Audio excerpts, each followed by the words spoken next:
大家好，我是瑞姐。有人说，北京的史家胡同是读不完的故事书，逛不够的胡同博物馆。这话一点都不过分。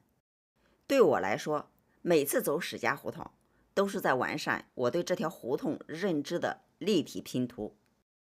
横向是胡同串联的深宅大院，纵向是岁月贯穿的古往今来。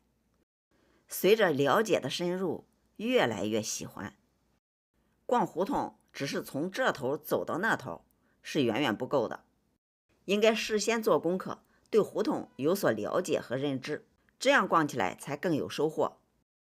位于胡同24号的史家胡同博物馆是北京第一家胡同博物馆，占地面积1000多平方米，设有8个展厅，分别介绍了胡同里居住过的名人志士以及他们所演绎的故事，展示了80年代以前胡同百姓的生活用品。他们就像历史的见证者，记录了史家胡同的变迁。恰好这里正在举办关于胡同文化的画展，这家博物馆免费参观，现在我们就扫码进去。因为是暑假期间，参观的游客比较多，走进院落，古色古香的文化气息扑面而来。这里一共有2进院，前后院都比较宽敞，几棵大树给院子洒满了阴凉。看到这里，您可能会有些好奇，这样一座古老的院子，它有什么来历呢？又是如何成为史家胡同博物馆的呢？这里原来是民国时期著名的才女凌淑华的宅院，是她出嫁时父亲凌福鹏送她的嫁妆。凌淑华1900年出生在北京，她的出生地正是该博物馆南邻的干面胡同49号。原本这是连为一体的5进4合院，是凌淑华的父亲凌福鹏的私宅。当时前3进院是住房，后2进是凌家的花园。凌福鹏在光绪19年中了举人，与康有为同榜进士，曾经担任北洋政界约法会议员、参政院参政。由于他精于词章，酷爱绘画，所以家里常有文人墨客出出进进。受家庭文化的熏陶，凌淑华从小就爱上了绘画，曾拜著名的女艺术家慈禧太后宠爱的画师妙素云为师，从小就为绘画、古典诗词和英文打下了坚实的基础。凌淑华才华横溢，在文学创作和绘画方面不同凡响。他常常在自己家里招待绘画和文学大家，像齐白石、徐志摩、林徽因、胡适、周作人等，都是这个院子的座上宾。他们经常在这里举办当时文艺界的交流和会谈，所以这里被称为小姐的大书房。和后来北总部胡同林徽因的太太的客厅，都属于民国时期北平文化精英的家庭沙龙。1924年，亚洲第一位诺贝尔文学奖获得者、印度诗人泰戈尔来访，当时担任北京大学教授兼英文系主任的陈希莹具体接待。当时凌淑华作为学生代表也在欢迎之列。凌淑华还在小姐的大书房设茶会，招待了泰戈尔。当时胡适、丁锡林、徐志摩、林徽因，还有印度画家兰达博士等20多位当代名流齐聚一堂。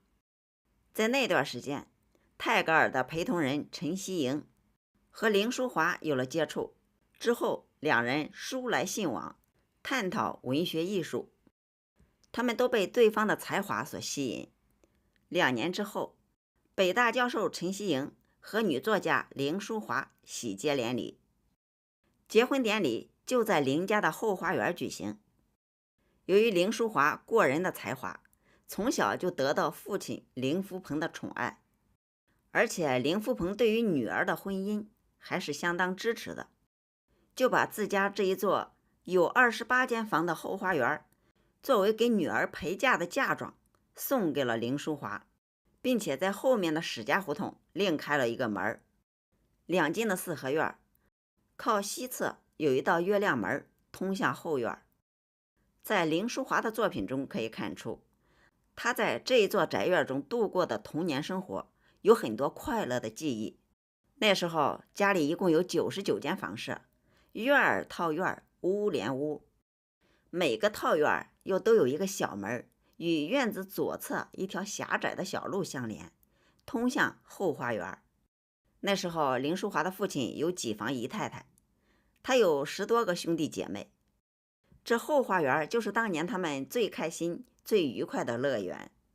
如今当年的闺房早已不见踪影，画板上展出的这一幅幅画倒是显露出几分古韵。院子里种了一些芍药和月季，这在一定程度上也迎合了当年后花园的身份。院子里有一架枝叶茂盛的紫藤，不知道还是不是凌淑华在古韵里描写过的开着漂亮的紫藤花的那一株。凌淑华婚后在这里住了没几年，就随丈夫辗转国内外，几十年侨居异国他乡。她越走越远，凌淑华从此离开了北京，远离了史家胡同从小生活的院子。她在古韵最后一篇的结尾处这样写道：我多想拥有4季，能回到北京是多么幸运啊！她一直魂牵梦萦的家，却成了回不去的远方。凌淑华女士晚年决定把自己的房产捐赠给国家。她和陈锡莹的女儿陈小莹女士在转让产权时向街道提出，希望院子永久应用于公益，因此才有了如今的史家胡同博物馆。1990年，90岁高龄的凌淑华感到自己来日不多了，下决心回到北京，在最后的日子里去北海看看白塔，到史家胡同看看自家的老宅。他躺在担架上，看完美丽的白塔，又回到旧居。当时的24号院已经改建成了一家幼儿园，幼儿园的孩子们用鲜花热烈欢迎这位老奶奶回家。几天之后，凌淑华女士离开了人世，也算是叶落归根了吧。今天的史家胡同博物馆就是史家胡同的一个缩影，它揭开了胡同深处尘封多年的人文往事，让人回味无穷。史家胡同博物馆的故事就分享到这里，感谢您的观看，我们下期再见。